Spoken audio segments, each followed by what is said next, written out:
Akhirnya Xiaomi 14, smartphone flagship Xiaomi, datang di tahun 2024 ya. Resmi yang satu ini. Kenceng dong, pakai Snapdragon 8 Gen 3 dan layarnya pakai panel AMOLED dengan kualitas yang tinggi. Kemampuan chargingnya 90 watt, bukan 25, bukan 45, bukan. Dan tentunya tahan air dan debu IP68, kecemplung bisa. Tapi selain itu semua, smartphone ini juga dibekali dengan sesuatu yang menarik di sisi kameranya karena smartphone ini sudah co-engineered with Leica untuk kameranya. Ya, ada campur tangan Leica di kamera smartphone ini. Jadi, kira-kira sehebat apa smartphone flagship terbaik dari Xiaomi ini? Oke, cek aja reviewnya kali ini.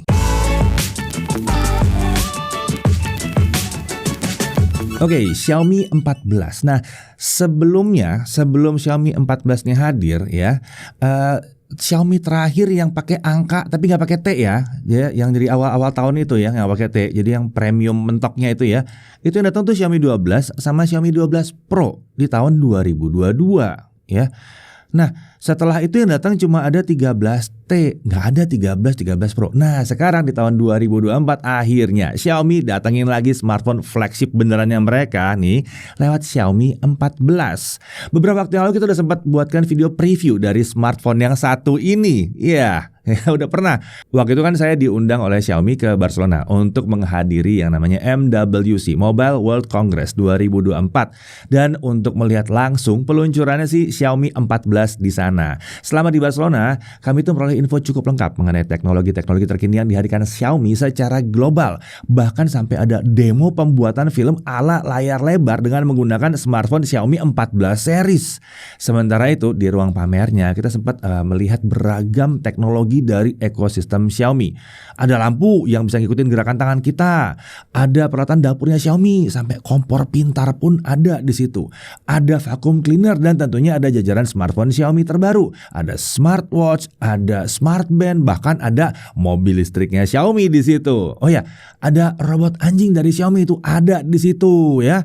Kalau mau lihat detailnya itu ada dalam video liputan kami. Selain itu kita juga berkesempatan untuk nyobain si Xiaomi 14 di Montserrat dan di Barcelona ya. Waktu itu saya udah buat video previewnya tentang si Xiaomi 14 ini dalam setting 4K di semua kamera. Kalian belum nonton? Serius? Belum nonton? Video yang liputan acara pameran sama yang tentang Xiaomi 14 kameranya seperti apa? Belum? Ah, ini pasti belum subscribe nih ya.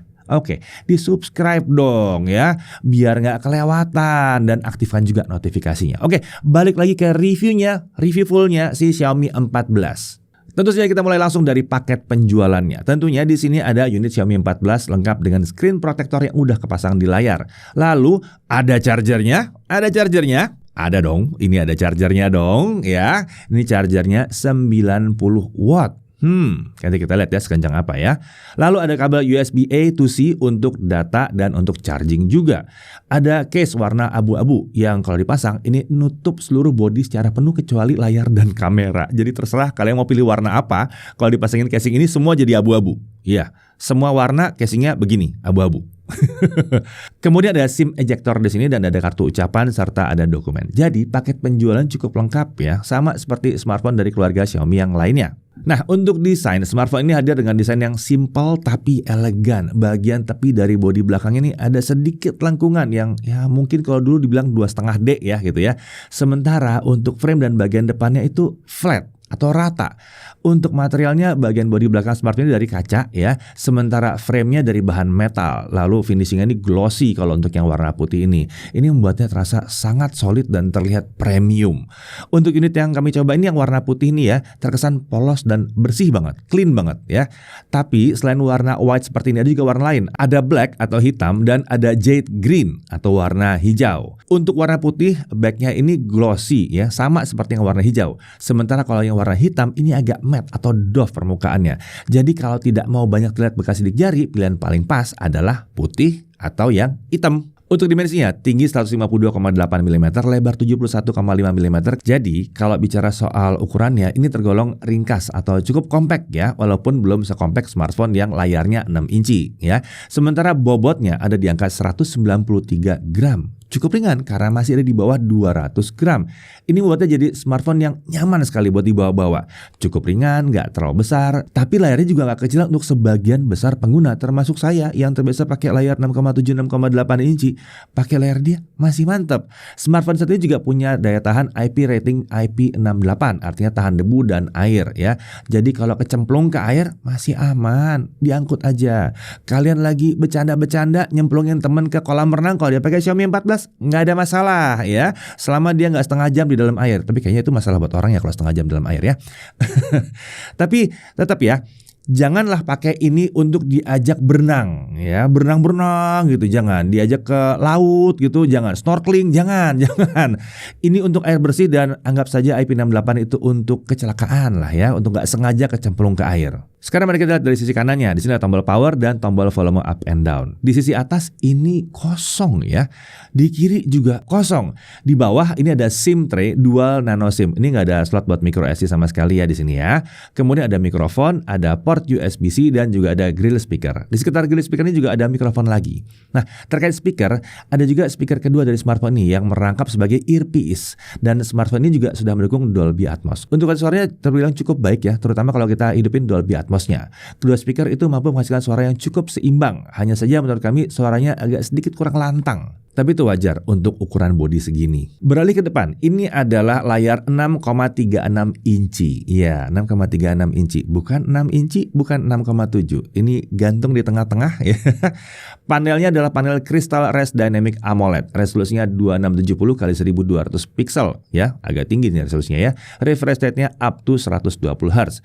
Ini adaptif, jadi bisa naik turun tergantung aktivitas di layar. Menurut klaimnya Xiaomi, refresh rate itu bisa turun sampai 1 Hz. Tapi saat kita coba, kita hanya berhasil menemukan dia turun sampai 10 Hz saat nggak ada aktivitas di layar. Mungkin kedepannya akan ada update supaya dia bisa turun ke 1 Hz. Ya, tapi seenggaknya ini lebih baik daripada flagship 2024 lainnya yang nggak bisa nyampe 10 Hz.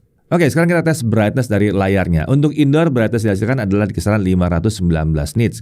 Lalu kita aktifkan sunlight mode dan angkanya naik jadi 701 nits. Pada saat kita tes simulasi penggunaan di outdoor, kita mendapatkan angka sampai 1105 nits. Ini terbilang sudah sangat mencukupi untuk kondisi outdoor. Di bawah terik matahari nggak ada masalah harusnya. Untuk color gamut yang total ada 6 mode warna di smartphone ini. Ada Original Color Pro, Vivid, Saturated, Original, P3, dan sRGB. Nah, untuk hasil color gamutnya bisa dilihat aja di tabel yang satu ini ya. Diperhatikan tabel ini. Secara umum mode P3, Vivid, dan juga Saturated ini lebih dioptimalkan untuk DCI P3. Arahnya ke DCI P3 memang ya. Jadi kami sarankan pakai mode ini untuk nonton video atau main game. Biar warnanya lebih keluar gitu. Tapi kalau mau ngedit foto atau video untuk di-upload atau buat di-sharing-sharing, sebaiknya gunakan mode Original Color Pro, Original, atau sRGB. Karena ini lebih pas di 100% sRGB, lebih mendekati ke arah situ lah ya, baik di coverage maupun volumenya. Ini supaya foto dan video yang kita edit tadi warnanya nggak terlihat kurang ketika dilihat smartphone yang lain. Kalau secara umum sih saya sukanya opsi Original. Yang ini mendekati 100% sRGB, tapi warnanya sedikit lebih meriah ketimbang dua mode yang lainnya. Jadi untuk gaming dan nonton masih seru warnanya. Lalu di sini juga ada fitur Always On Display ya, AOD. Enggak. Ini bukannya 10 detikan, bukan 10 detikan ya. Ada opsi yang bisa membuatnya menyala terus-menerus. Ini beneran always on. Nah, untuk bezel ini tergolong tipis dan udah terlihat simetris untuk keempat sisinya. Jadi ini membuat smartphone ini kelihatan modern, keren. Mantap deh, premium lah pokoknya. Nah, untuk earpiece ini terletak di bezel bagian atas dan seperti yang kami bilang tadi di awal ya, earpiece ini juga merangkap sebagai speaker kedua dari smartphone ini. Selain itu ada juga sebuah mikrofon yang terletak dekat dengan earpiece ini. Sepertinya itu sebabnya kalau dilihat dari bagian atas ya, di bagian atas pinggirannya itu tidak terlihat ada mikrofon karena disembunyiin di situ. Jadi efeknya lebih rapih aja gitu ya. Nah, untuk kamera selfie itu diletakkan di punch hole di bagian tengah atas layar. Ini adalah kamera 32 megapiksel bukannya f2.0 ya. Untuk field of view-nya 89,6 derajat dan pakai lensa 5p. Perekaman video tentunya sampai 4K 60 fps dong. Ini kan flagship ya. Slow motion 720p 120 fps ya bisa juga di sini. Nah, ini baru bener nih, flagship pakai 4K 60 di kamera selfie, jangan 1080p. Lanjut, di sisi belakang, kamera utamanya menggunakan Leica Vario Summilux Optical Lens 14 sampai 75 mm ASPH. Mulai pusing? Ini apa? Oke. Vario Summilux itu adalah nama lensanya Leica yang ya kalau Summilux emang lensa kerennya Leica ya. Vario artinya dia zoom ya. Karena dia bisa dari 14 sampai 75 mm kurang lebih untuk ekuivalensinya ke kamera yang 35 mm atau mungkin kamera full frame lah ya, kurang lebih begitu. ASPH itu berarti dia menggunakan elemen aspherical lens. Nah, ini membuat kualitas gambarnya harusnya keren di sini ya. Kameranya menggunakan sensor 50 megapiksel bukannya f1.6. Sensornya adalah sensor Light Fusion 900. Ini adalah sensor kamera custom dari Xiaomi yang ukurannya adalah 1/1,31 inci. Untuk lensa dia pakai 7P atau 7 elemen, udah pakai optical image stabilizer dan tentunya autofocus. Perekaman videonya sampai 8K tapi 24 fps dan tentunya ada opsi 4K 60, ada 1080p 60, ada bisa. Untuk slow motionnya bisa sampai 1080p 960 fps. Lalu ada kamera telefoto, ini 3,2 kali ya, ini agak aneh ya, bukan 2, bukan 3, 3,2 kali kamera telefotonya. Ini sensornya adalah 50 megapiksel, bukaannya lebar di f2.0, mantep 2.0, bukan 3, bukan 2.0. Lensanya pakai 6 elemen atau 6P, optical image stabilizer dan autofocus juga ada di sini. Yang satu ini menariknya ya, bisa berfungsi juga untuk fotografi makro karena jarak fokusnya bisa bergeser jadi dekat sekali ya. Jadi di sini foto-foto makro itu pakai kamera tele. Ini bagus, kenapa? Karena nggak ada distorsi harusnya. Kalau pakai ultra wide itu ada distorsi. Jadi mau foto produk pakai ini asik nih. Nah, untuk perekaman video sampai 4K 60 fps. Untuk slow motion juga sama ya, 1080p 960 fps. Lalu ada kamera ultra wide. Tidak, bukan 12 megapiksel, bukan. Ini 50 megapiksel, bukannya f2.2, tapi ini non autofocus ya. Ini kameranya fix focus. Ada gunanya sendiri nih untuk foto-foto jadi cepat ya. 115 derajat field of view-nya, lensanya 6P, dia punya electronic image stabilizer. Perekamannya juga lagi-lagi sampai 4K 60 fps. Slow motionnya sampai 1080p 960 fps. Kemudian di sini ada LED flash juga ya, lalu ada mikrofon. Jadi total kalau dilihat ini ada 4 mikrofon di smartphone ini. Dan oh ya, di sini juga ada infrared blaster. Ya, infrared blasternya ada di sini. Jadi sekarang kalau mau ngidupin TV yang pakai infrared itu bukan ditunjuk depannya tapi dikasih lihat ke arah kameranya gitu. Nah, lanjut untuk fitur-fitur kamera, ada Pro, ada Movie dan ada banyak banget fiturnya ya. Ada banyak banget, dilihat aja di sini. Banyak bener. Nah, kita sekarang lanjut ke spesifikasinya. SoC-nya pakai Qualcomm Snapdragon 8 Gen 3. Ya, yang ini pakai SoC terkencang Qualcomm saat ini ya. Kita nanti lihat sekencang apa performanya di pengujian performa tentunya. Untuk RAM yang hadir adalah 12 GB dan storage-nya 256 GB dan hanya ada satu varian ini aja di Indonesia. RAM-nya ini udah pakai LPDDR5X dan storage-nya tentunya pakai UFS 4.0.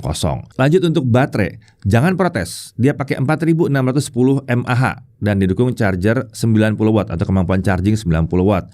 Selain itu, smartphone ini juga sudah mendukung wireless charging 50 watt dan punya fitur reverse wireless charging. Tapi sayangnya belum ada fitur bypass charging di sini. Untuk sensor nggak usah dibahas, dibaca aja. Ini lengkap banget sensornya ya.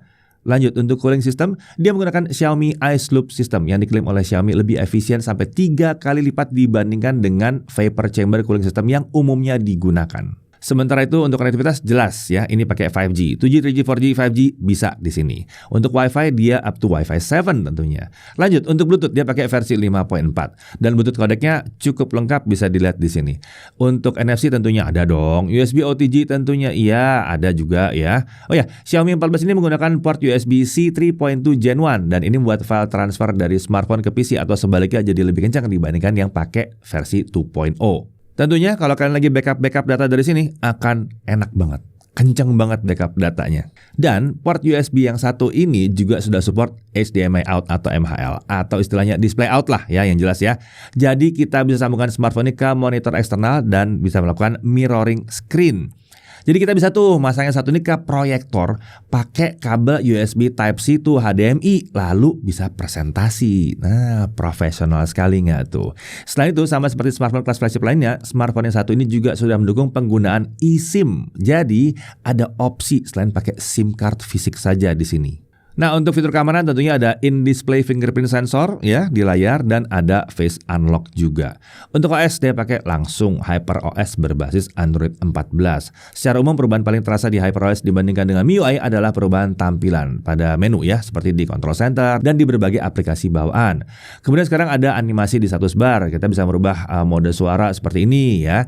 Animasi di status bar seperti ini akan muncul ketika kita sedang melakukan charging. Ini sedikit beda dari MIUI yang animasi chargingnya itu satu layar penuh ya. Di HyperOS ini juga terdapat beberapa fitur baru seperti image clipping. Fitur ini bisa melakukan auto crop dan mengekstrak objek tertentu dari gambar tanpa melakukan seleksi secara manual. Kemudian kita bisa nyimpan gambar objek tersebut jadi sebuah gambar baru atau menyalin gambarnya untuk dipakai di tempat lain. Jadi cocok banget nih buat yang mau bikin stiker, bisa buat lucu-lucuan ya. Atau bahkan bisa dipakai buat bikin thumbnail. bisa juga ya, karena mengambil gambar orangnya doang bisa. Kemudian di HyperOS juga kita bisa melakukan kustomisasi lock screen dengan lebih beragam ketimbang di MIUI. Di sini kita bisa milih widget apa yang bisa ditampilkan di lock screen. Beda dengan tampilan lock screen MIUI yang hanya bisa kita pilih berdasarkan template aja. Kita juga bisa menggunakan fitur depth yang bisa membuat widget seolah-olah berada di belakang objek wallpaper yang sedang digunakan. Di HyperOS ini untuk aplikasi dari pihak ketiga juga masih ada, tapi rata-rata aplikasi yang umum digunakan dan nggak ada aplikasi yang aneh-aneh ya. Kalaupun dirasa memang nggak butuh ya aplikasinya bisa di-uninstall kok, aman. Kalau untuk iklan gimana? Bentar dulu, jangan kecampur. Yang satu ini namanya Xiaomi. Ya, Xiaomi ya, bukan brandnya doang Xiaomi namanya, emang handphone namanya Xiaomi. Tentunya bebas dari iklan ya, karena ini seri premiumnya. Nah, kalau untuk update, tentunya premium juga dia dapat 4 kali OS update dan 5 tahun security update. Jadi dari 14 dia akan naik 4 kali ke 18. Lumayan lama nih, tapi ya dengan kemampuan seperti ini harusnya bisa lama makainya. Kita langsung masuk ke pengujian performance. Untuk pengujian kali ini kita menggunakan performance mode yang bisa diakses melalui menu setting baterai ya. Dan untuk perbedaan dengan balance mode bisa dilihat dari pengujian Antutu benchmark berikut ini. Kelihatan ya di sini untuk Antutu secara umum performance mode-nya emang lebih kencang. Nah, untuk benchmark lain Antutu, selisih antara mode balance dan performance ternyata mirip-mirip aja gitu. Jadi kita pakai skor dari performance mode untuk pengujian kita ya. Jadi kita mau lihat performa terbaiknya seperti apa. Toh nggak terlalu jauh-jauh amat dari mode balance. Untuk Geekbench 6 kita lihat di single core 2134, sementara multicore di 6855. Untuk CPU throttling test selama 30 menit tanpa kipas kita dapat dia di 59%. Ya, kelihatan di sini mendekati menit ke-15 CPU-nya udah mulai mengalami throttling sampai ke bawah 60% ya. Tapi ini wajar melihat ukurannya dan SoC-nya yang kencang parah ini. Sekarang kita lihat kalau dikipasin gimana. Kita melihat apakah cooling sistemnya memang bisa merespon pada saat kita kipasin. Ternyata hasil kita peroleh adalah 94%. Kelihatan ini ya. Berarti kalau didinginkan dia akan langsung merespon dengan cepat. Oke, lanjut lagi untuk pengujian 3D Mark Slingshot Extreme Unlimited OpenGL IS 3.1. Grafik score ada di 33.115. Sekarang kita masuk ke 3D Mark Wildlife Unlimited Stress Test. Tanpa kipas, kita lihat base score di 19.503 dan lowest score di 14.228. Jadi stability-nya ada di 73%. Ini sejujurnya adalah hasil yang sangat baik karena tanpa kipas aja udah di atas 70%. Di beberapa smartphone dengan SoC Snapdragon 8 Gen 3 ini bisa ada di bawah 60% kalau dites tanpa kipas. Kemudian kita tes lagi kalau pakai kipas gimana. Kalau pakai kipas, base score-nya di 19.490 dengan lowest score di 15.780. Stability-nya ada di 81%. Lagi-lagi kita lihat bahwa smartphone ini sangat merespon kalau kita dinginkan. Berarti cooling sistemnya memang merespon sekali. Dan ini hasil yang cukup bagus untuk ukuran bodinya dengan performance yang sangat tinggi ini ya. Lanjut ke GFX Bench Car Chase 1080p off-screen, kita dapat 162 fps. Aztec Ruins Vulkan off-screen 1080p kita dapat 220 fps. Oke, sekarang kita masuk ke pengujian untuk gaming. Untuk hasil yang maksimal untuk pengujian gaming ini kita pakai boost performance dari Game Turbo yang bisa diakses melalui slider ketika menjalankan aplikasi game. Selain itu kita juga menyalakan mode performance. Kita mulai dari Subway Surfer dulu yang enteng-enteng dulu ya. Sayangnya di sini game cuma jalan di frame rate maksimum 60 fps aja ya. Mau di setting gimana pun dia akan turun lagi ke 60 fps karena layarnya begitu di depan pindah ke 60 Hz. Tapi gak ada masalah, tetap mulus lancar kok di sini. Walaupun agak sedikit berharap bisa jalan di 120 Hz supaya bisa main di 120 fps. Lanjut untuk Mobile Legends, setting frame rate terbuka sampai ultra atau 120 fps dan setting grafiksnya terbuka sampai ultra juga, jadi ultra. Jadi settingnya maksimum di sini ya. Saat kami uji dengan setting tersebut, frame rate yang didapatkan ada di dekat 120 fps saat sedang sepi atau nggak ada battle. Lalu kalau lagi ada battle, kalau rame itu dia masih bisa bertahan di atas 100 fps. Dan hasil ini masih bisa kita dapatkan terus menerus kalau kita mainkan sampai 3 match. Nggak ada masalah di sini, tetap di atas 100 fps. Ini hasil yang sangat-sangat baik. Apalagi di settingnya ada di Ultra ya. Nah buat Mobile Legends ternyata smartphone ini udah sangat-sangat memuaskan. Untuk PUBG Mobile, opsi setting frame rate terbuka sampai Extreme Plus atau 90 fps. Tapi setting frame rate Extreme Plus ini cuma bisa diaktifkan ketika menggunakan setting grafik smooth aja ya. Saat dimainkan dengan setting grafik smooth dan setting di 90 fps, gamenya mulus lancar 90 fps tanpa ada masalah. Nah kalau mau kualitas lebih tinggi ada HDR dan Extreme. Jadi bisa kualitas tinggi dengan 60 fps. Kalau dimainin di setting ini kita bisa dapat kisaran 58 sampai 60 fps. Nah untuk gyro aimingnya ini juga aman ya. Nggak ada masalah karena dia pakai sensor gyro yang hardware tentunya. Lanjut ke Call of Duty Mobile. Di game saat ini opsi setting grafiknya terbuka sampai max dan opsi setting frame rate terbuka sampai ultra. Nah, kalau mau pakai frame rate-nya di ultra, setting grafiknya itu di medium ya. Sementara kalau mau pakai di setting graphics max, setting frame rate-nya maksimum ya hanya sampai di max juga. Saat kita main dengan opsi setting graphics medium dan frame rate di ultra, di mode multiplayer, frame rate bisa didapatkan cukup stabil dekat dengan 120 fps waktu sedang sepi.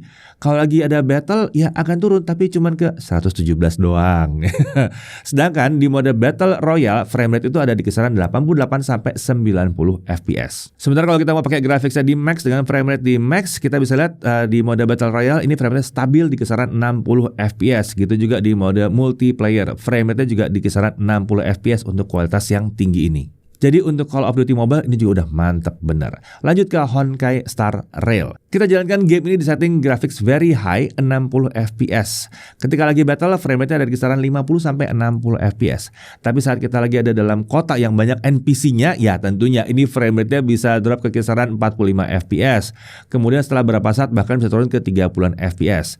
Tapi karena game ini pakai sistem turn-based ya, sebetulnya nggak penting-penting amat FPS-nya. Karena frame rate-nya nggak menentukan bisa menang atau kalah. Enggak. Cuma menentukan asik atau enggaknya aja dilihat di mata gitu. Jadi kalau main game satu ini udah mantep lah. Lanjut untuk Genshin Impact. Karena ini smartphone kelas flagship, jadi kita langsung aja hajar pakai setting highest 60 fps. Untuk skenario seperti biasa, jalan-jalan keliling Mondstadt Liyue selama setengah jam. Dan ini beratnya mirip-mirip aja sama di tempat yang lain ya. Mirip-mirip aja. Kita pakai ini supaya gampang diulang-ulang ya. Semua orang yang baru mulai main juga udah gampang untuk ngetes Mondstadt ke Liyue. Oke, pertama-tama kita coba tanpa kipas pendingin dulu. Frame rate-nya cukup sering berada di dekat 60 fps, baik itu lagi jalan-jalan maupun battle. Memang ada sekali drop ke kisaran 50 fps, ya, cuma 50 tapi. Tapi setidaknya dengan frame rate segitu, game ini masih jalan dengan sangat nyaman. Hasil ini kita dapatkan sampai menit terakhir pengujian, jadi stabil. Dan kita lihat bahwa average frame rate-nya kita dapat di angka 59. Ini sangat baik, padahal ini tanpa kipas pendingin, ya. Jadi jangan asal ngetes pakai sintetik kayak tadi CPU throttling test segala macam terus wah ini cuma 60%, ini cuma 70%, pasti nanti throttling, pasti nanti nge-lag parah. Enggak. Kalau masuk gamenya, kelakuannya bisa jadi beda. Nah untuk suhunya, nah ini pasti banyak yang menunggu nih suhunya nih ya.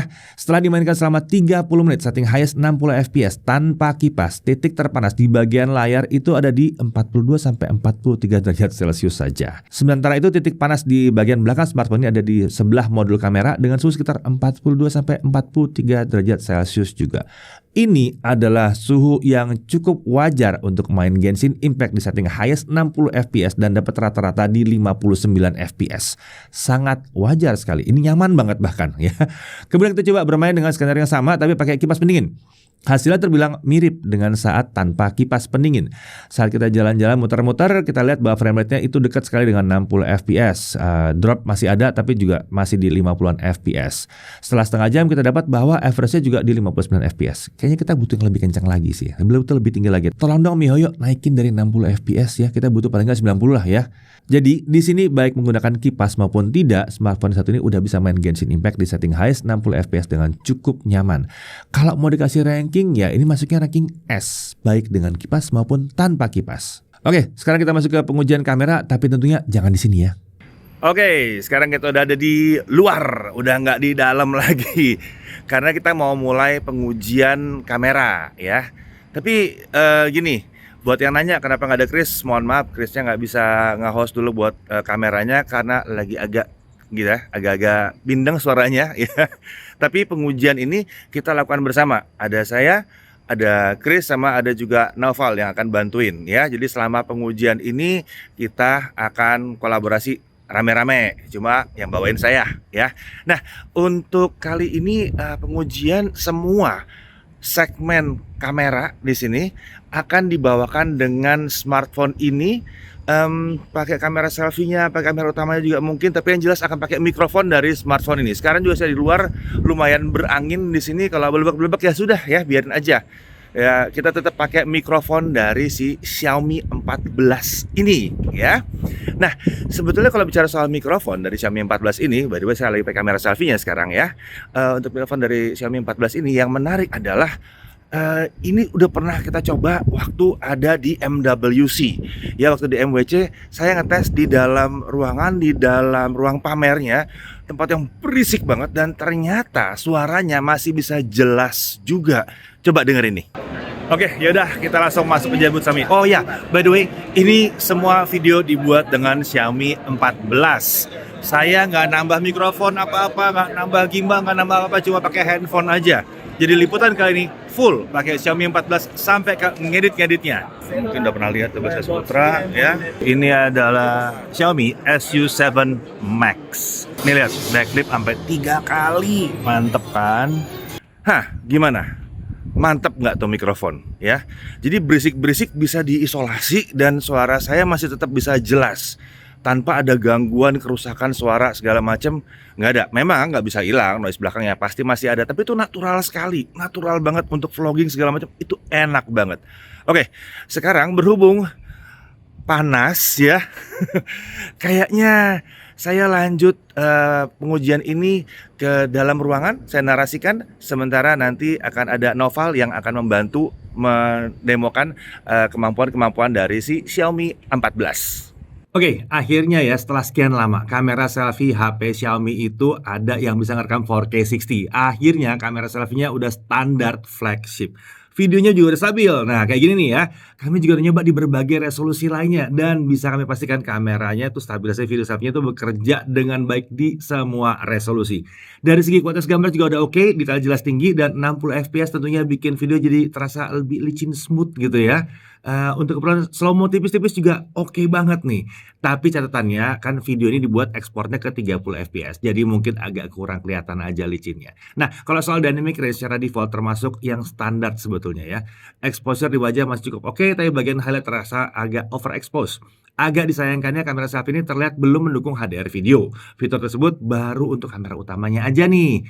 Nah, jadi untuk mendapatkan dynamic range yang maksimal, perhatikan arah sumber cahaya. Jangan terlalu backlight amat gitu ya. Kalau bisa menyesuaikan, itu akan lebih mantap nanti video selfie-nya. Kamera selfie ini tentunya belum autofocus. Jadi, kalau lagi vlogging atau presentasi dan lagi nunjukin benda ke dekat kamera, belum pas nih. Buat yang mau video bokeh-bokeh, di sini juga ada fitur bokeh video dengan resolusi maksimum di 1080p 30 fps. Hasil bokehnya juga udah lumayan rapi sih. Nah, sekarang kita lanjut ke kamera utamanya. Kita cek stabilisasi videonya dulu ya. Di 8K 24 fps, 8K 24, video bisa stabil nih di sini. Mantap. Kalau agak terlihat kurang mulus mungkin karena videonya di render di 30 fps ya. Jadi beda antara 24 ke 30. Aslinya ini lancar kok. Kita juga coba di 4K 60. Videonya juga bisa stabil. Udah keren lah ya kamera utamanya ini ya. Detail sih udah nggak perlu diragukan lagi di sini. Bahkan dynamic range pun kami bisa bilang udah mantep banget. Mau direkam di resolusi berapapun tetap bagus banget. Sisi gelap dan terangnya bisa diseimbangkan dengan sangat baik. Tapi kalau mau lebih maksimal lagi, kita bisa pakai di 1080p 30 fps atau 4K 30 fps. Kemudian fitur HDR videonya dipaksa aktif gitu ya. Dengan style seperti ini kita bisa mendapatkan informasi yang lebih luas meskipun pencahayaannya rumit. Sekarang kita coba kamera ultra wide-nya. Kamera ultra wide ini juga bisa merekam 4K 60 dengan detail yang termasuk tinggi di sini. Dynamic range juga udah cukup baik, bisa menyeimbangkan sisi gelap dan terangnya. Di tampilan menunya sih HDR katanya nggak jalan ya. Terlihat indikator HDR videonya aktif itu hanya ketika pakai kamera utama aja.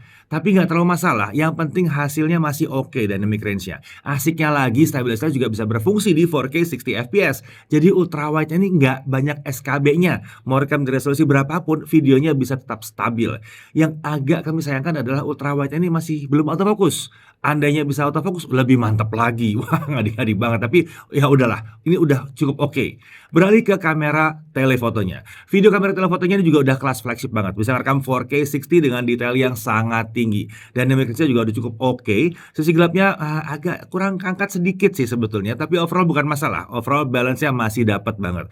Yang asik sih kita masih bisa dapetin bokeh natural tipis-tipis di kamera yang satu ini. Nah, kalau soal stabilizer jangan samakan dengan kamera utama atau ultrawide ya. Telefoto ini kalau dipakai jalan aja cukup stabil itu udah bagus banget.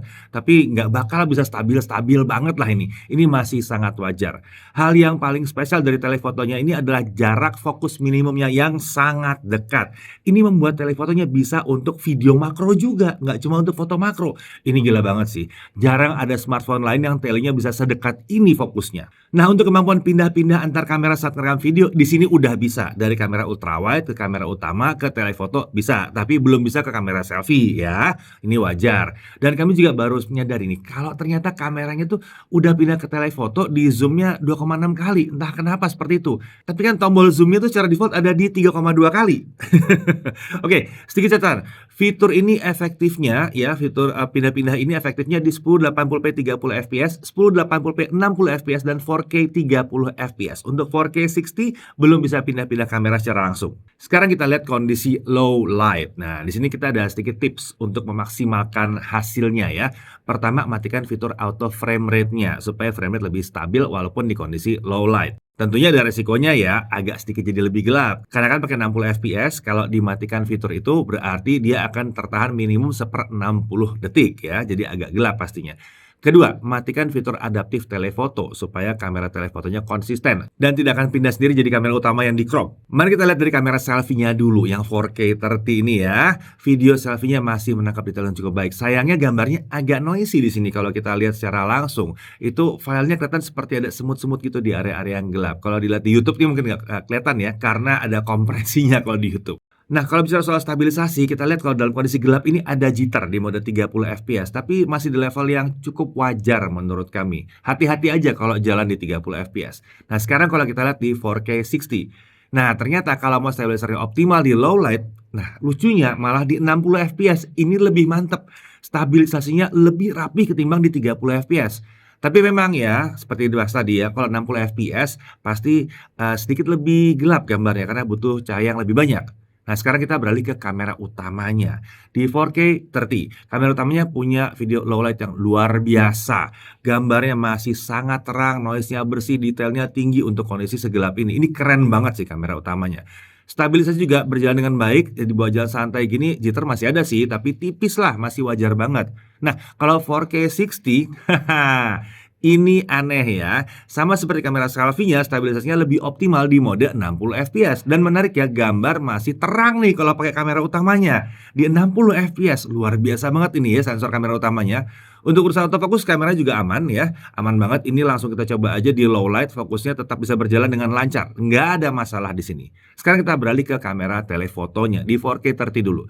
Kamera telefoto ini menghasilkan video yang masih cukup terang dengan detail yang cukup terjaga. Videonya masih sangat layak dipakai untuk kondisi segelap ini ya. Dari segi stabilisasi masih terasa efek jitternya saat di bawah jalan, tapi ini sangat wajar untuk sebuah telefoto. Lagian jarang lah ya yang pakai tele sambil di bawah jalan. Nah, untuk 4K 60 nih lagi-lagi mirip seperti tadi. Saat kita coba di 60 fps, stabilisasi ini bisa lebih baik, tapi tetap menurut kami telefotonya kurang pas ya kalau buat dibawa jalan-jalan. Lanjut ke kamera ultrawide 4K 30 fps. Kamera ultrawide-nya menghasilkan video yang masih cukup terang dengan detail yang masih oke. Noise-nya juga cukup bersih. Stabilisasinya juga bekerja dengan baik di 30 fps. Jitter ada tapi tipis lah. Semakin ultrawide semakin tipis kelihatan jitternya. Tapi saat kami coba di 60 fps, stabilisasinya jadi lebih rapi juga dibandingkan 30 fps. Ini cukup mengejutkan lah ya. Tapi perlu diingat kalau gambarnya akan lumayan jauh lebih gelap dibandingkan 30 fps-nya.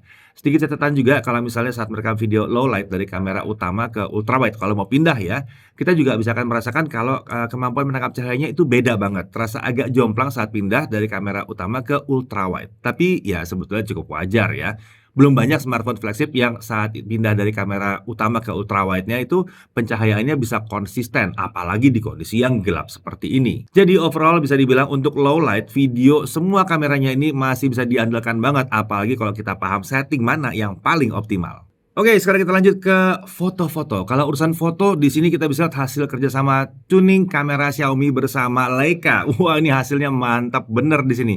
Perhatikan bahwa tuningan ini hanya berlaku untuk 3 kamera yang ada di bagian belakang. Untuk kamera selfie, ini tidak berlaku. Pada dasarnya kita bisa pilih 2 setting umum di sini ya. Ada Leica Authentic atau Leica Vibrant. Pakai yang Authentic kalau mau warnanya lebih natural, pakai Vibrant kalau mau warna-warnanya lebih tampil. Pada umumnya saya akan pilih Authentic karena sebenarnya nambah saturasi warna itu bisa pakai post processing aja. Warna kulit juga jadi lebih kalem di sini. Nah, kalau mau foto-foto objek non manusia, asiknya itu pakai Vibrant. Kalau perlu tingkatkan lagi warnanya pakai Leica Viv di sini ya, ada filternya di sini. Ini contoh-contoh kalau pakai setting Vivid.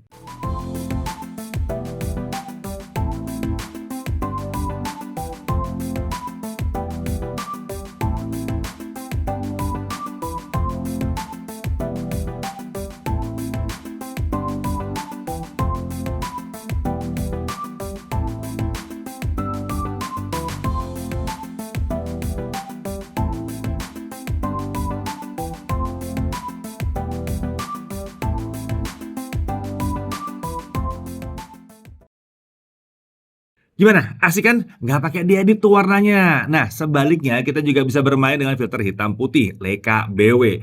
Pilihan saya akan jatuh ke BW yang nat atau natural, supaya ya lebih natural gitu ya.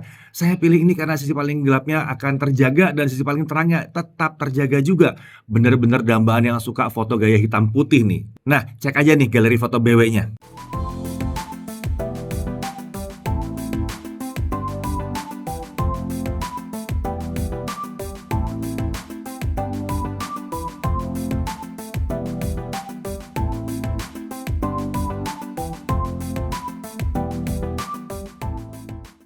Ah, iya ini juga menarik, kalau dalam kondisi gelap hasil foto-fotonya juga mantep, bener. Jadi kita udah cobain di mana-mana, kebetulan ini contoh-contoh, sampel foto yang diambil di Barcelona ya, ada yang di Montserrat, ada di Barcelona, dan bisa dilihat aja dari, galeri foto-foto dalam kondisi gelap. Ada yang subuh-subuh, ada yang dalam ruangan, dan ada yang malam beneran.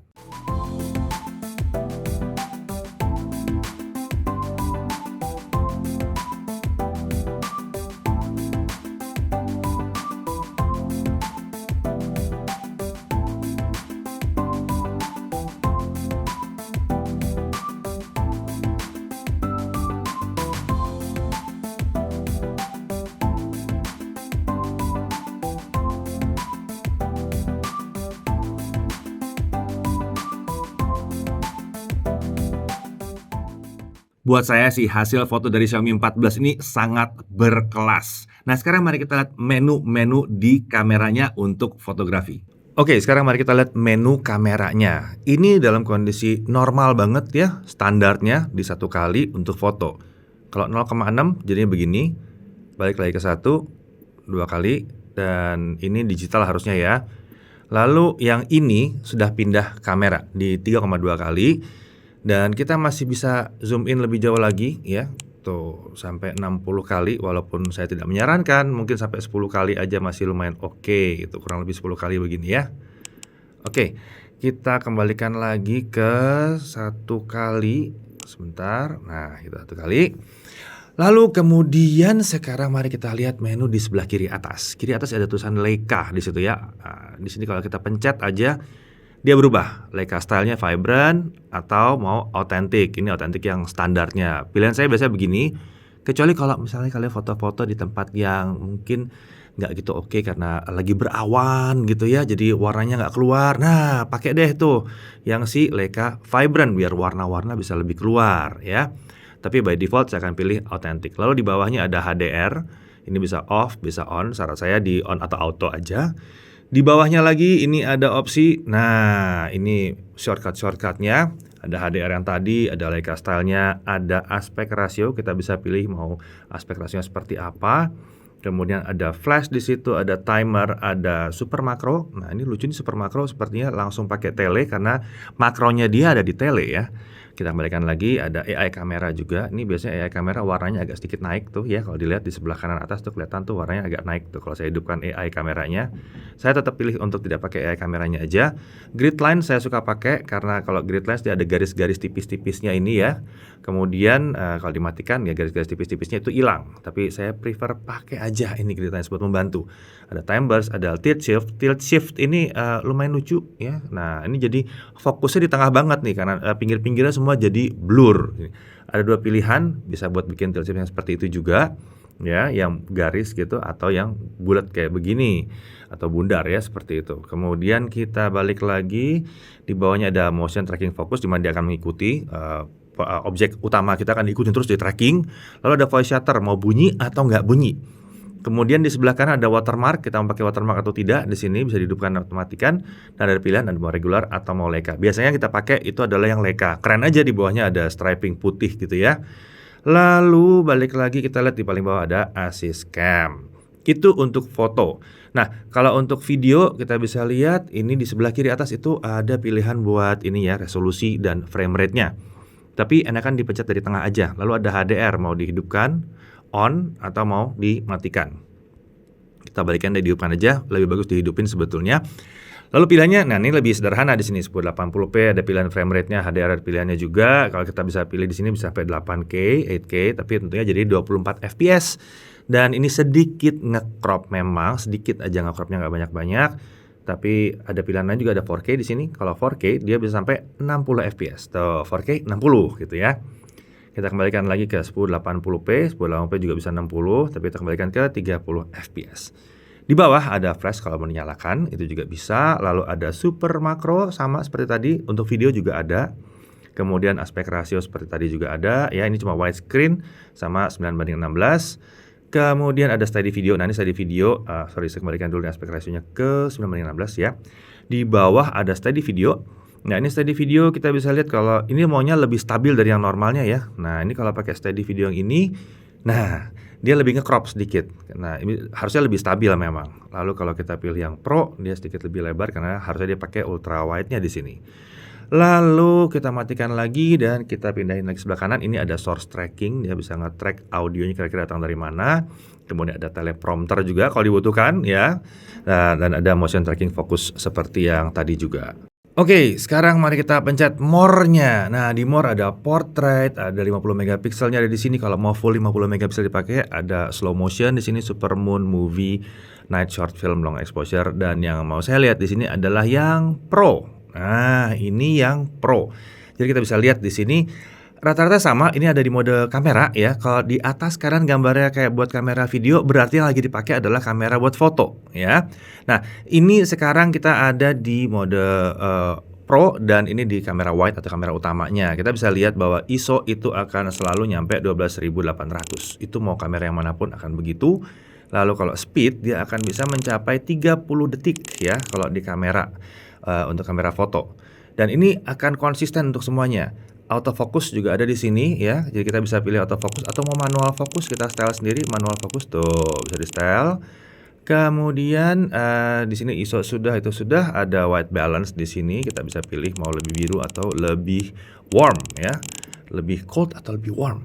Nah, kalau kita pindah ke ultra wide tentunya akan ada beda di sini, yaitu autofokusnya mati ya, nggak ada autofokus karena memang ini fix fokus, ada tulisan FF di situ, dipencet juga nggak ada, kita nggak bisa ngatur fokusnya. Kemudian untuk speed juga sama 30 detik ya. Untuk ISO juga sama, ISO-nya akan mana ISO. Nah, ISO sampai 12.800 juga sama ISO-nya. Ya. Jadi kurang lebih akan sama semua. Tele pun akan begitu. Ini tele makro tentunya karena dekat jaraknya ya. Autofokusnya jalan di sini ya. Kita mau fokusnya seperti apa tuh? Ada, bisa jalan di sini. Kemudian speed itu juga tetap sama, 30 detik juga dapatnya ya, sama. Lalu ISO juga sama, kita dapat di 12.800. Nah, sekarang mari kita lihat untuk mode kamera videonya. Nah, di kanan atas kita pencet. Oke, ini kamera video sekarang. Di wide atau di kamera utamanya, ini jadi agak sedikit nge-crop ya. Iya, agak sedikit nge-crop kalau video karena ada stabilisasinya di situ. Oke, kita lihat dari speed itu tentunya akan nyangkut di 1/30 karena ini di 1080p 30 ya, nggak bisa lebih pelan lagi memang, nggak bisa lebih slow lagi. Kecuali kalau di auto-in mungkin. Lalu autofocus kita juga masih bisa pilih di sini autofocusnya aman, masih bisa jalan. Lalu untuk ISO sama 12.800. Ini akan berlaku untuk semua kamera ya. Lagi-lagi yang beda cuma di fix fokusnya aja, jadi dia nggak bisa autofocus di sini. Sisanya sama semua, nggak ada bedanya. Autofocus untuk jalan, kita bisa set autofocus dalam kondisi video. Bisa juga di situ. Kalau ISO sama 12.800 ISO-nya.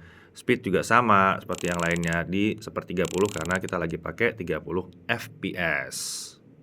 Oke, kita lanjut lagi, kita lihat fitur-fitur ekstra lainnya. Ada slow motion di sini. Kemampuan slow motion di Xiaomi 14 ini merupakan salah satu yang terbaik di smartphone Android ya. Alasannya sederhana. Selain kualitas gambarnya bagus, slow motion bisa kita pakai untuk semua kameranya.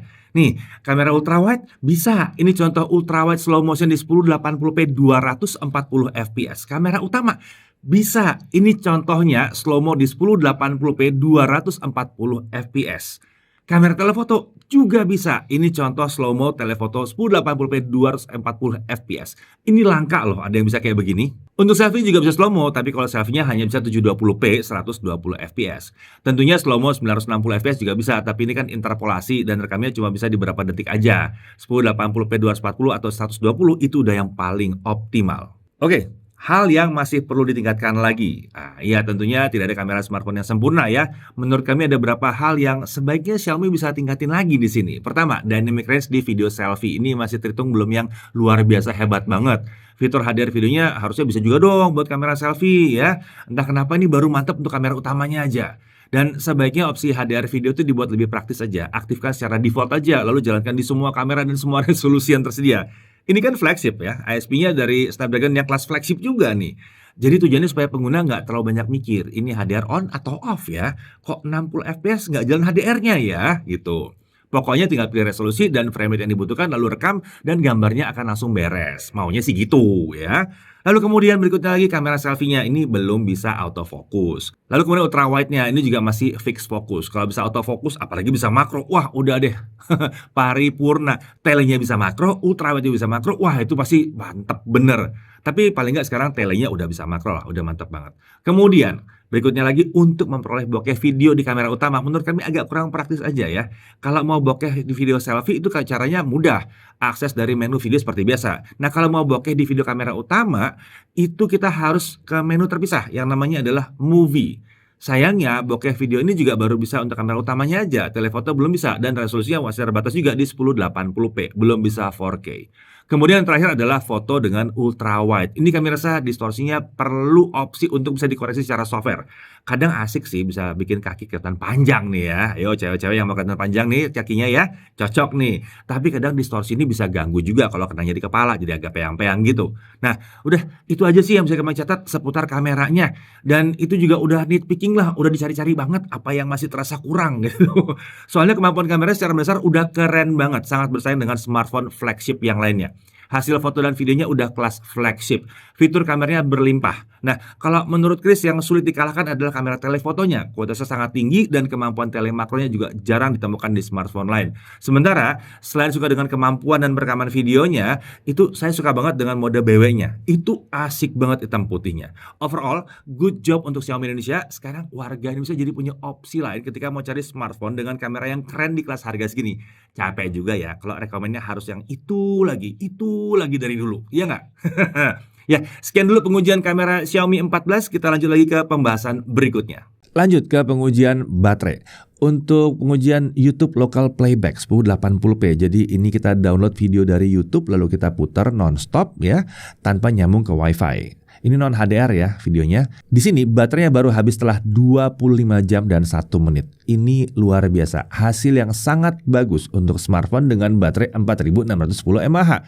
Ini bahkan lebih baik dibandingkan sebagian besar smartphone dengan baterai 5000 mAh. Luar biasa. Sementara itu kalau kita melakukan streaming via Wi-Fi, YouTube streaming 1080p 30fps non HDR, baterai hanya berkurang 2% selama 30 menit. Oke, kalau TikTok gimana? TikTok baterainya akan berkurang 4% selama 30 menit. Ya, itu normal. Normal tapi kalau dibandingkan dengan baterai yang 5000 ya, ini 4600-an loh. Lalu untuk Genshin Impact highest 60fps, baterainya hanya berkurang 12% selama setengah jam. Ini lagi-lagi luar biasa. Jadi hasil pengujian ini menunjukkan bahwa kita tidak boleh hanya melihat kapasitas baterai saja untuk menilai daya tahan baterai pada saat penggunaan. Cara paling benernya adalah gimana buat tahu? Dites aja. Dan ya kita tidak pakai SOT di sini karena kalau pakai SOT kan SOT itu berubah-berubah. Kita pakai pengujian yang gampang untuk diulang. Lanjut untuk charging. Di sini kita pakai charger bawaannya dan supaya maksimum kita aktifkan opsi boost charging speed di menu setting baterainya. Pertama-tama kita coba nge-charge tanpa pendingin dulu ya. Kita dapat untuk mencapai 50% kita bisa dapatkan di 16 menit. Sementara dari kosong sampai full kita butuh waktu 42 menit. Nah, sekarang kita coba pakai kipas pendingin. Kita mau lihat kalau didinginkan bagaimana hasilnya. Ternyata untuk mencapai 50% hanya butuh waktu 11 menit dan untuk mencapai 100% hanya butuh waktu 32 menit saja. Ya, Xiaomi kan mengklaim kalau baterai smartphone ini bisa terisi dari kosong sampai penuh dalam waktu 31 menit ya. Tapi ternyata itu harus di-charge dalam suhu yang tidak panas ya. Sebab kalau panas-panas dia pasti dia akan menyelamatkan baterainya dengan nge-charge sedikit lebih lambat. Bagus ini sebetulnya. Lagian 40 menit itu udah kenceng sih sebetulnya. Lanjut lagi, untuk Netflix dia udah Wi-Fi L1 lah tentunya ya. Artinya udah bisa streaming sampai resolusi Full HD. Untuk HDR udah disupport sampai HDR10 juga ada di sini. Dolby Vision juga ada dan support untuk codec AV1 juga bisa. Untuk YouTube dia bisa streaming sampai 2160p 60fps atau 4K 60fps dan udah support HDR. Streamingnya juga mulus, nggak ada patah-patah di sini. Untuk haptic feedback ini udah pakai X-axis linear vibration motor. Jadi getarannya halus, enak banget. Premium sekali di sini. Untuk Wi-Fi sharing tentunya bisa diaktifkan dengan cara menyalakan hotspot saat smartphone ini sedang terhubung ke Wi-Fi. Nah, kalau harga gimana? Saat video ini dibuat belum ada pengumuman mengenai harga. Jadi nanti gampang deh untuk harga cek di deskripsi. Kita akan update di deskripsi. Kalau perlu di judul kita taruh harganya, oke? Oke, sekarang kita masuk ke hal yang perlu diperhatikan. Pertama, dia tidak punya slot micro SD dan audio jack. Tapi menurut kami sini bukan hal yang wajib untuk kelas flagship. Jadi seharusnya ya nggak begitu diperhitungkan sebagai kekurangan lah ya untuk kelas flagship. Cuma perlu diperhatikan aja. Kemudian kita belum menemukan skenario di mana refresh rate bisa turun sampai 1 Hz di sini. Dalam pengujian refresh rate itu turun cuma sampai 10 Hz ya waktu nggak ada aktivitas di layar. Tapi seenggaknya udah lebih bagus daripada pesaing-pesaingnya. Kemudian dia belum bisa pakai setting 4K 60 dan pindah-pindah antara kamera. Nah ini butuh sedikit perbaikan nih Xiaomi ya. Walaupun sebetulnya jarang dipakai, tapi paling nggak kita butuh ada ekstra kayak begini. Kemudian untuk kamera ultrawide, dia belum autofocus. Tapi ini juga akan memudahkan kalau kita mau foto-foto cepat ya, karena nggak perlu nunggu autofocusnya jalan dulu. Lalu dia belum punya bypass charging, dan untuk Indonesia belum tersedia varian di atas 256 GB. Dan untuk kameranya ada beberapa fitur yang jalannya cuma di 30 fps, nggak bisa jalan di 60 fps. Nah, dari sisi menariknya, dimensinya ini unik. Nggak terlalu besar, nggak terlalu kecil juga. Xiaomi 14 hadir dengan ukuran yang pas untuk semua orang sih rasanya ya. Yang nyari smartphone mungil tapi nggak nemu, harusnya masih bisa lah beradaptasi dengan ukurannya si Xiaomi 14 ini. Lalu, performanya kencang karena pakai SoC Qualcomm Snapdragon 8 Gen 3 ya. Setting frame rate tinggi terbuka di game esports yang populer. Kebuka, mantep di sini. Dan kencang pula jalannya. Sistem kamera utama dengan 3 kamera ini fungsional, nggak pakai kamera bonus sama sekali di sini. Setup triple kamera ala smartphone kelas flagship di sini. Semuanya menawarkan sensor beresolusi tinggi. Nggak ada tuh yang belasan megapiksel, nggak ada. Sini semuanya 50. Lalu ada Pro Mode di kameranya, bisa untuk foto dan video juga, dan bisa berjalan di kamera utama, ultrawide dan kamera telefoto. Walaupun ini belum bisa untuk kamera selfie. Lalu perekaman video bisa sampai 4K 60 fps di semua kamera, termasuk kamera selfie-nya. Keren banget, harus seperti ini nih ya. Kemudian chargingnya kenceng karena pakai charger 90 watt, jauh di bawah 1 jam ya. Baterainya ini cukup awet, padahal cuma 4610, tapi ternyata bisa ngalahin banyak handphone yang pakai 5000 mAh. Untuk proteksi dia punya IP68, jadi kecemplung juga nggak ada masalah ya. Lalu layarnya ini AMOLED dengan kualitas tampilan yang baik, khas AMOLED kelas atas. Refresh rate-nya adaptif dan bisa turun bahkan sampai di bawah 60 Hz. Konektivitasnya juga udah kekinian dan punya support untuk eSIM. Dia udah pakai USB-C 3.2 Gen 1 yang bikin transfer data lebih cepat dan bahkan dia support display output via USB-C juga. Dua speaker, kualitasnya juga udah mencukupi, punya 4 mikrofon, sensor-sensornya lengkap, haptic feedbacknya nyaman karena pakai X-axis linear vibration motor, dan paket penjualnya lengkap. Tadi kan masih ada chargernya ya, lengkap banget ini sampai casing-casingnya. Dan oh ya, dia masih punya infrared blaster. Ya jadi itu ya, Xiaomi 14. Performanya kenceng, tapi nggak terlalu berat, nggak terlalu besar. Kameranya juga keren karena ada kerjasamanya dengan Leica. Sehingga pada akhirnya smartphone yang satu ini sangat layak dibilang sebagai flagship sejati. Mantep bener soalnya nih. Kalau ditanya kira-kira smartphone ini cocoknya buat siapa? Dengan segala kelebihan yang dimilikinya, menurut kami smartphone ini cocok untuk digunakan oleh siapa saja yang sedang nyari smartphone Android kelas flagship yang resmi di Indonesia. Terutama yang sedang nyari smartphone kelas flagship dengan ukuran yang relatif compact. Dan tentunya sangat cocok juga untuk para Xiaomi fans yang ingin merasakan smartphone Xiaomi yang terbaik. Ayo, Mi fans, siapa yang minta-minta ini datang? Ngantri ya, dibeli ya. Sementara itu, selama perjalanan dengan Xiaomi dengan menggunakan smartphone ini, saya merasakan bahwa Xiaomi 14 ini sangat layak diandalkan sebagai smartphone utama para konten kreator. Tahu kan kalau video liputan ruang pamer di Xiaomi itu dan video previewnya Xiaomi 14 itu semua dibuat dengan Xiaomi 14 saja dan diedit dengan Xiaomi 14 juga. Jadi saya udah buktiin sendiri bahwa yang satu ini mumpuni banget. Ya, untuk kalian yang sedang mencari smartphone kelas flagship sejati, pakai Snapdragon 8 Gen 3, ya, Snapdragon, dan kamera kelas atas untuk depan belakang, jangan kamera utamanya aja yang keren ya. Dan harganya yang relatif terjangkau dibandingkan pesaing lainnya. Dan tersedia resmi di Indonesia, bukan hasil impor tanpa jaminan resmi di Indonesia ya. Nah kalau itu semua yang dicari, rasanya Xiaomi 14 ini adalah pilihan yang amat sangat menarik. Saya Didi Irfan, Jakarta TV.